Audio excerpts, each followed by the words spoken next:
Hi, today I'm going to be talking about sight words, practice, and review.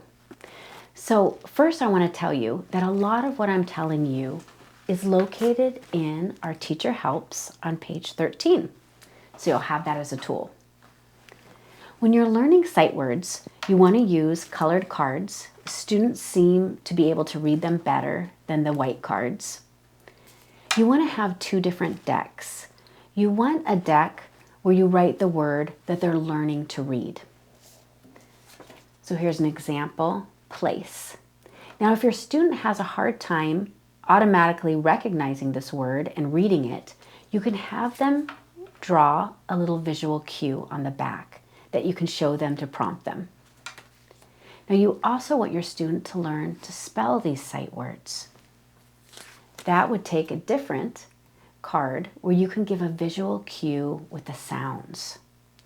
You can do this by crossing out the sounds that you don't hear, or writing those tricky sounds in a different color, or giving a cue on top of the letter, like the letter C in peace makes the S sound, so we wrote an S on top.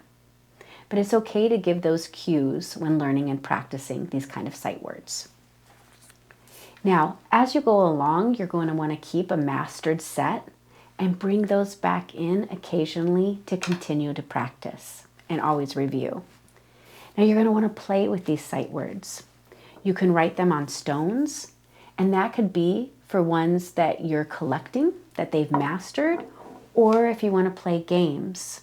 And that could be a matching game with the stones, a toss a beanbag on the stones, or cardstock that you make. You can use popsicle sticks and have them write the words and match the words. You can have any kind of little cards where you can stamp the words that they're learning and collect them. And then of course you can have any kind of visual tool like the piece.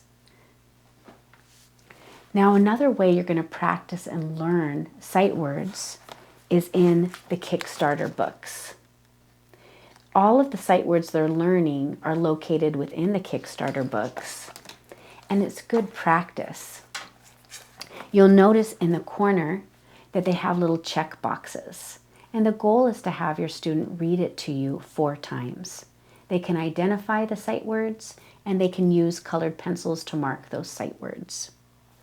Now you'll notice also in the Kickstarter books that it gives you some little common tips, and it tells you it's very common for students to mix up the letters B and D.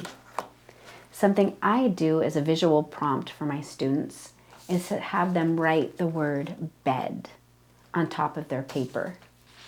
Now you'll notice when you write that word, bed automatically looks like a bed.